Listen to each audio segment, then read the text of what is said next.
Yes, the rumors are true.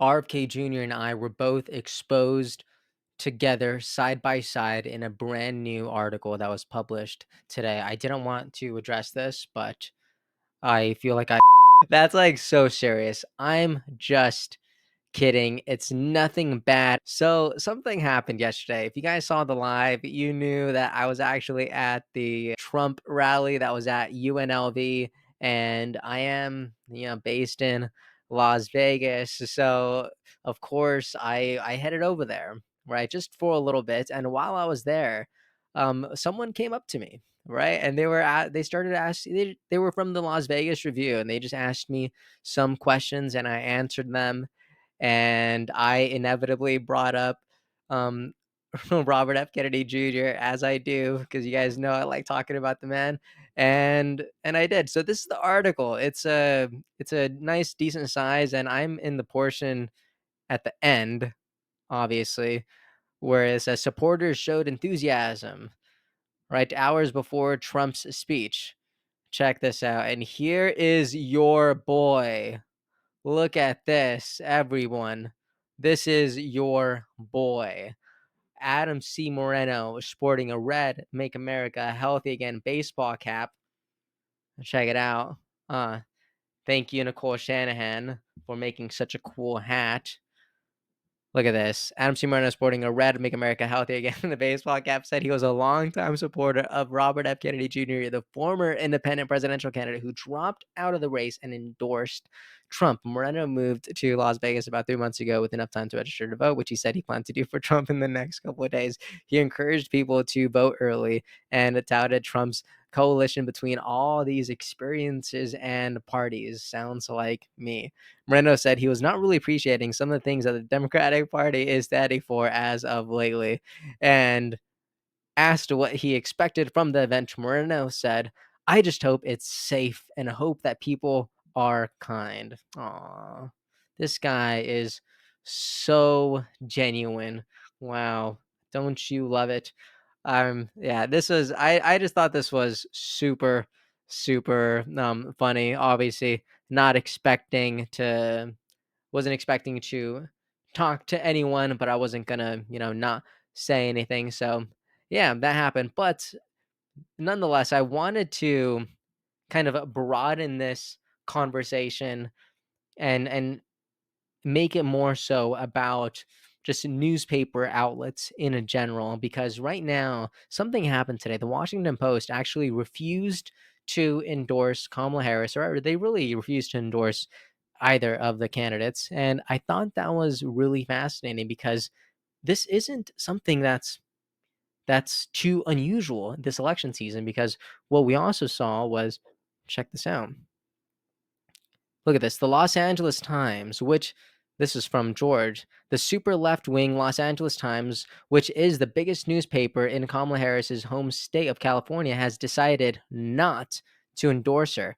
They have previously endorsed Obama, Clinton, and even Joe Biden, but not Kamala Harris. Look at this. George continues on and says something big is happening nationwide, and it's not good for Kamala Harris. So, the Los Angeles Times refusing to endorse Kamala Harris.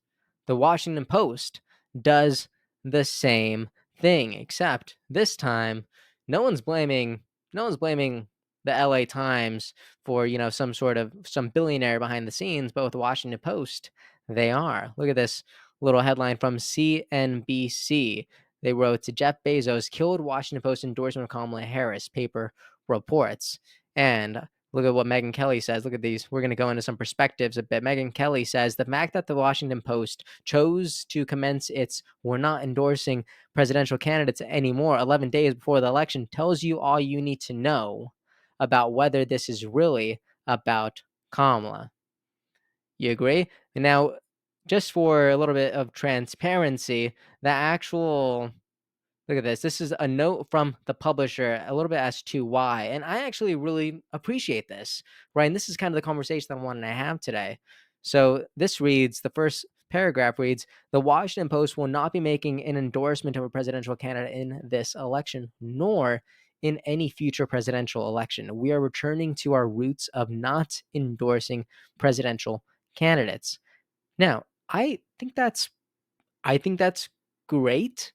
I don't know if large publishers should be endorsing candidates, especially um, uh, ones that are on more so on the national scale with national influence.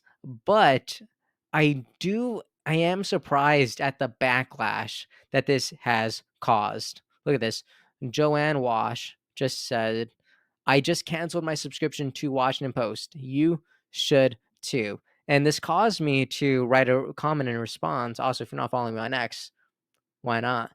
But I responded to them and I wrote, did you subscribe because you trust them as a news source or because they keep reinforcing your own opinions? And I think this is what we're seeing more and more because again, the not that this is too big of an issue, but I do think that it's interesting that whenever you subscribe to more left-leaning material, as soon as that left-leaning material no longer satisfies or reinforces your internal beliefs, then you have no use for them. Is that fair? Is that like it makes you wonder if the only reason you subscribe to them is so you continue to live inside this echo chamber. And whether or not that's healthy is debatable, but it does tell me a lot about who these people are. Other people?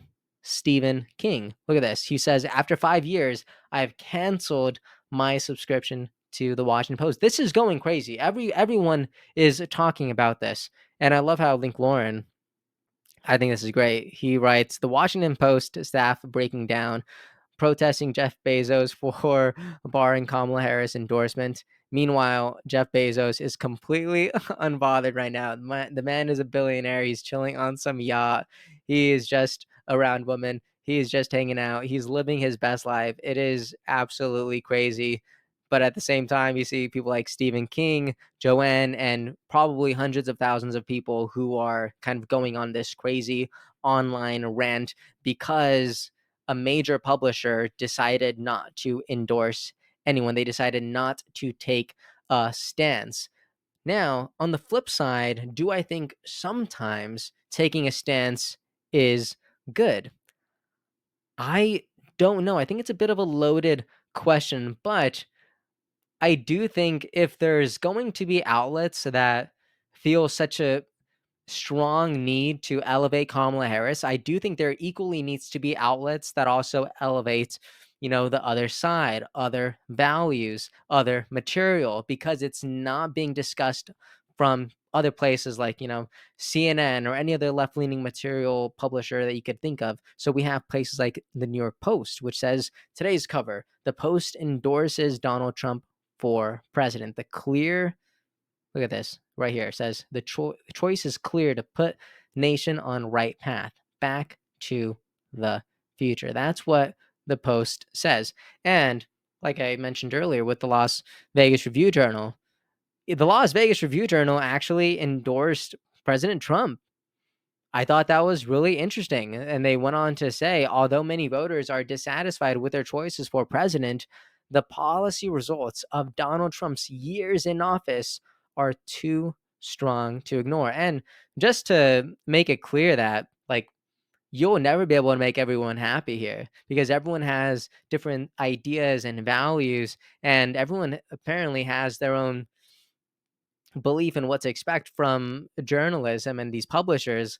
Look at these two comments right up here. Fred says, an embarrassment to Las Vegas and journalism. Franklin says, yikes. You just can't make anyone happy. So people on both sides they're unsatisfied with endorsements and they're also unsatisfied without endorsements. Las Vegas locally also wrote, the Las Vegas Review Journal has become the only major newspaper to endorse Donald Trump for president in the 2024 election. Now, this was over 10 days ago, so this is no longer true because the New York Post recently has endorsed them and they are definitely a major publisher. But I do think this conversation is really, really interesting.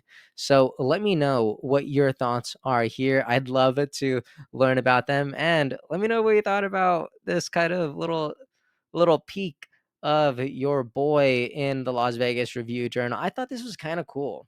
I don't know. This is the first time I've ever been in some sort of article like this, and I thought it was really interesting. And I was so happy to be able to bring up Robert F. Kennedy Jr. and I'm happy to bring up "Make America Healthy" again through this hat that I was wearing, and I thought it was great. But if you don't think it was great, if you think it was weird, let me know. I'm more than happy to to read and respond to your comments. I think that's great.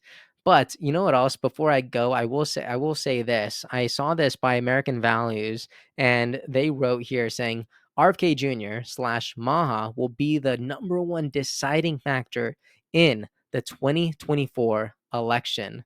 Last week, a new poll revealed where RFK Jr. voters have gone since Kennedy endorsed Trump. And if you guys have been here for a minute, right? If you watched a couple videos, you would know that Kennedy supporters are, for the most part, aligned with Trump in the same way that RFK Jr. is now aligned with Trump, and as he is now endorsed this coalition of ideas that are making America healthy again. Anyways, what do you think about that? Do you agree? Do you disagree? Let me know in the comment section. I am so excited to read all that. I'm sorry I kind of had a blaze through this video, but I just wanted to talk about this. I wanted to talk about this article. I wanted to talk about the Washington Post. And I wanted to talk about, newspapers, national newspapers, just endorsing and having that conversation, letting that conversation here breathe. I think it's interesting. Anyways, I hope you are having a great day, and I will see you all next time. Hey everyone, thank you so much for watching and listening. I appreciate your time so much, and I really hope you enjoyed this episode. If you'd like to support what we're building here, please like and subscribe. It means a lot and it really helps us out. And if you want to see even more content from me, make sure to follow me on Instagram. I'm going to be sharing a lot more on there. Thank you so much. Have a great day, and I'll see you next time.